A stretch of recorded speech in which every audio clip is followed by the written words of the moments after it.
This circuit turns the LED on when the room gets dark. As soon as it sees light, it turns off. No microcontroller, no programming, just a few components and a 9-volt battery. This is the LDR nightlight. All you're going to need for this video is an LED, a photoresistor, a 10K ohm resistor, a 1K ohm resistor, a PN2222 transistor, some wires, a 9-volt battery and clip, and a breadboard. Let's get started. First, let's clear the board.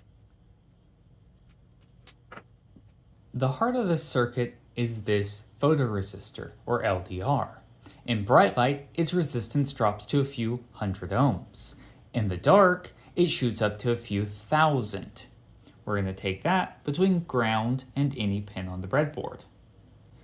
Next, to get a clear signal, we're going to have to set up a voltage divider.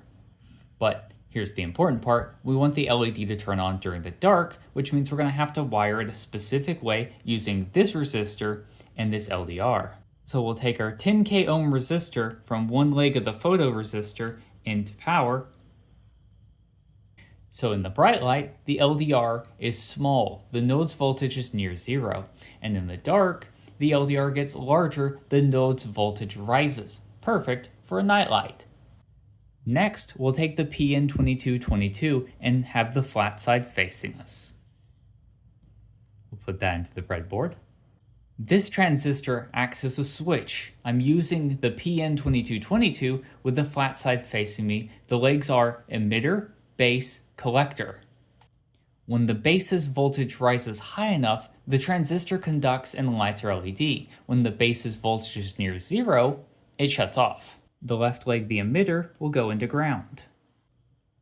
We'll then come out of the voltage divider node and then go to the middle pin on our transistor. Now for the LED. The cathode of the LED will come out of the right pin of the transistor. With the cathode on the collector, the anode will have to come through a resistor, and we'll use a 1K ohm resistor to keep things safe since we're using a 9-volt battery. So we'll come out of the anode and then go into the 9-volt power rail. That completes the circuit. Now all we have to do is connect our 9-volt battery.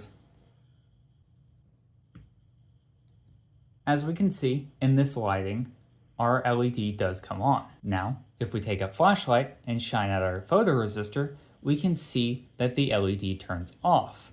Also cause the LED to become dim.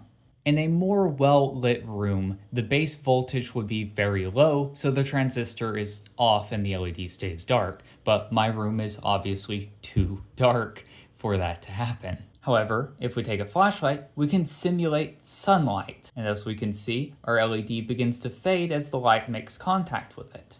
The closer the flashlight, the less output the LED produces. Optionally, we can take a 1 microfarad capacitor between base and emitter if you want smooth behavior, especially in rooms with flickering light. This small capacitor slows any tiny fluctuations and gives us a nice fade-in effect.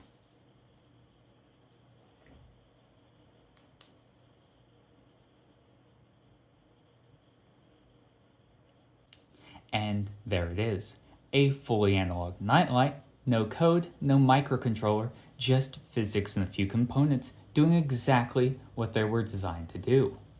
If you enjoyed this video and want to keep building with me, feel free to subscribe. More circuits and experiments are coming.